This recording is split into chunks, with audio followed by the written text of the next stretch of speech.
USA की करीब 1.5% population Indian है और उनमें से कुछ लोग गुजरात के पटेल हैं। इन पटेल लोगों का बिजनेस करने का तरीका अलग ही होता है। हम अक्सर सुनते हैं कि ज्यादा रिटर्न लेने के लिए ज्यादा रिस्क लेना पड़ता है, लेकिन गुजरात के इन पटेल की स्ट्रेटेजी पूरी तरह अलग है। उनकी स्ट्रेटेजी है लो रिस्क हाई रिटर्न, यानी रिस्क बिल्कुल ही कम, न के बराबर, और रिटर्न बहुत ज्यादा। और यही स्ट्रेटेजी यूज करके वो अपने तरीके से बिजनेस चलाते हैं। आज हर किसी को इस पटेल स्ट्रेटेजी के बारे में सीखना बेहद जरूरी है। पटेल को पहले पाटीदार के नाम से जाना जाता था। पाटीदार यानी जमींदार। 1970 में जब कुछ पटेल यूएस गए तो वहां पर मंदी चल रही थी। मंदी की वजह से मोटेल बिजनेस की हालत बेहद खराब थी। मोटेल्स मतलब रोड साइड के होटल होते हैं जहां पर ठहरने की फैसिलिटी होती है।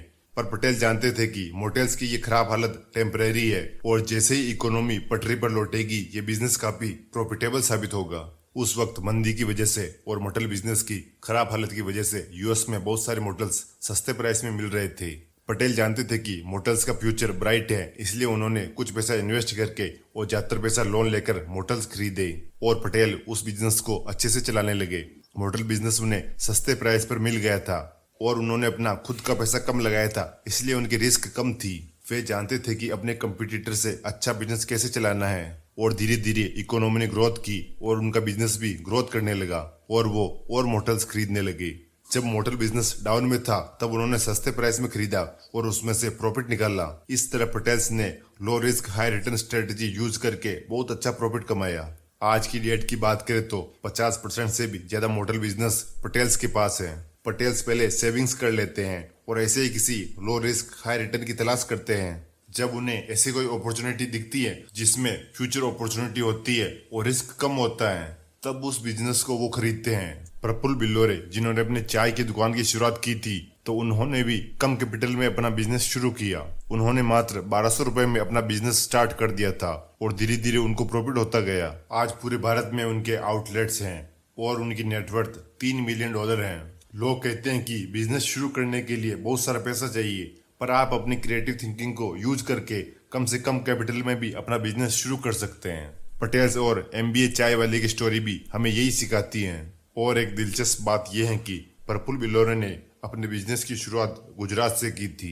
Low risk high return strategy की ब्यूटी यह है कि जब आप इस स्ट्रेटेजी का यूज करते हो और फेल भी हो जाते हो तो आपको ज्यादा नुकसान नहीं होता है, पर जब आप इस बिजनेस में सक्सेसफुल होते हो तो आप कई गुना प्रॉफिट कमाते हो। इस स्ट्रेटेजी का यूज करते समय कुछ बातों को ध्यान जरूर रखना चाहिए। आप जिस प्राइस पर बिजनेस को खरीद रहे हो या कंपनी के शेयर खरीद रहे हो, वो परचेज प्राइस बहुत अट्रैक्टिव होनी चाहिए। परचेज प्राइस अट्रैक्टिव होने के लिए जब कोई बिजनेस खराब हालत में हो तब उसे खरीदना चाहिए। जब मोटेल बिजनेस और इकोनॉमी खराब हालत में थी तब पटेल्स नए नए मोटेल्स खरीदते थे। इसी तरह आपको भी इन्वेस्टिंग करते वक्त कंपनी के वैल्यूएशन का ध्यान रखना चाहिए। जब कंपनी खराब हालत में होती है तब उसके शेयर सस्ते मिलते हैं और जब रियल एस्टेट मार्केट में मंदी होती है तब रियल एस्टेट में इन्वेस्ट करना चाहिए। जब कोई कंपनी शॉर्ट टर्म प्रॉब्लम में फंस जाती है तो जिन लोगों के पास उस कंपनी के शेयर होते हैं वो बेचने लग जाते हैं, जिससे उस कंपनी के शेयर की प्राइस कम हो जाती है। अगर वो कंपनी अच्छी है तो आप उसमें इन्वेस्ट कर सकते हो। तो इन्वेस्टर या बिजनेसमैन को ऐसी अपॉर्चुनिटी ढूंढनी चाहिए और इसके लिए सही समय का इंतजार करना चाहिए।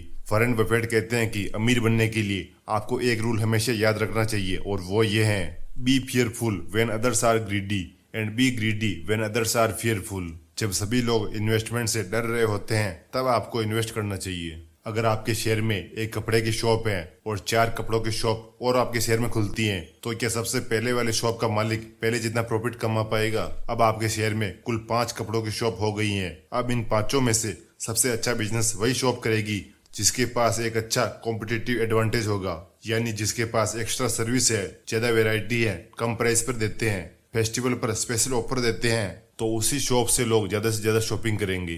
पटेल्स ने जब मोटेल्स खरीदे उस टाइम पर मोटेल्स की साफ सफाई भी खुद करते थे और खाना भी खुद ही बनाते थे, जिससे वे अपने कंपटीटर के मुकाबले कम प्राइस पर रूम दे पाते थे और इस तरह वो अपने कंपटीटर को मंदी के दौर में भी आसानी से बीट कर रहे थे, जिससे ज्यादातर कस्टमर उनके मोटेल्स में जाना ही पसंद करते थे क्योंकि उनके बाकी कंपटीटर के पास इतने कम प्राइस पर रूम देना पॉसिबल नहीं था। अगर कोई कंपनी अच्छा बिजनेस कर रही है और उसके पास कोई कॉम्पिटिटिव एडवांटेज नहीं है तो आगे चलकर अगर दूसरी कंपनी भी वही प्रोडक्ट और सर्विस सेम प्राइस पर देगी तो ये कंपनी ज्यादा टाइम तक कंपटीशन में टिक नहीं पाएगी। पटेल्स वेट करते हैं, जब उन्हें अच्छी अपॉर्चुनिटी मिलती है तब वह उस अपॉर्चुनिटी को कभी मिस नहीं करते।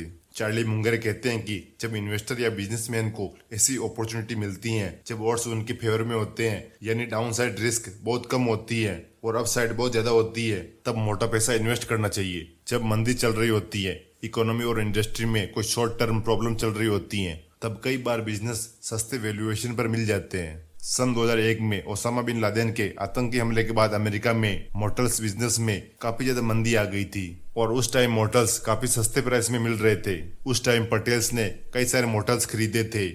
ऐसी अपॉर्चुनिटी के लिए कई बार काफी इंतजार करना पड़ता है। इन सारे लेसन्स को इन्वेस्टिंग और बिजनेस करते समय जरूर अप्लाई करें। एक बार अमेरिका की बहुत बड़ी credit card company American express साल 1963 में वो एक सैलिड ऑयल के स्कैंडल में फंस गई थी और उस टाइम में उस कंपनी के स्टॉक की प्राइस बहुत ज्यादा कम हो गई थी और वारन बफेट बहुत टाइम से उस कंपनी के बारे में रिसर्च कर रहे थे और यहाँ पर उन्होंने पाया कि भले ये कंपनी आज जिस भी पोजीशन में है पर इसके फंडामेंटल काफी स्ट्रॉन्ग है, कंपनी का बिजनेस मॉडल भी सॉलिड है और इसके पास्ट रिकॉर्ड्स भी अच्छे हैं, जिससे उन्हें लगा कि ये फ्यूचर के लिए काफी प्रॉफिटेबल हो सकती है। इसी स्कैंडल के बाद से मार्केट में इस कंपनी की रेपुटेशन गिरती जा रही थी, पर उस टाइम वारेन को उस कंपनी का प्रेजेंट नहीं फ्यूचर दिखाई दे रहा था।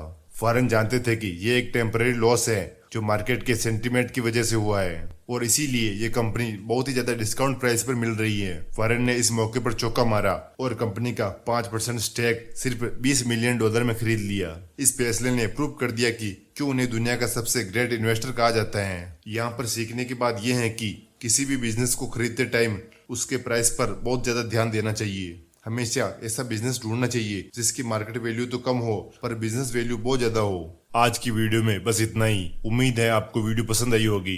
वीडियो को लाइक करें, चैनल को सब्सक्राइब करें। Thanks for watching.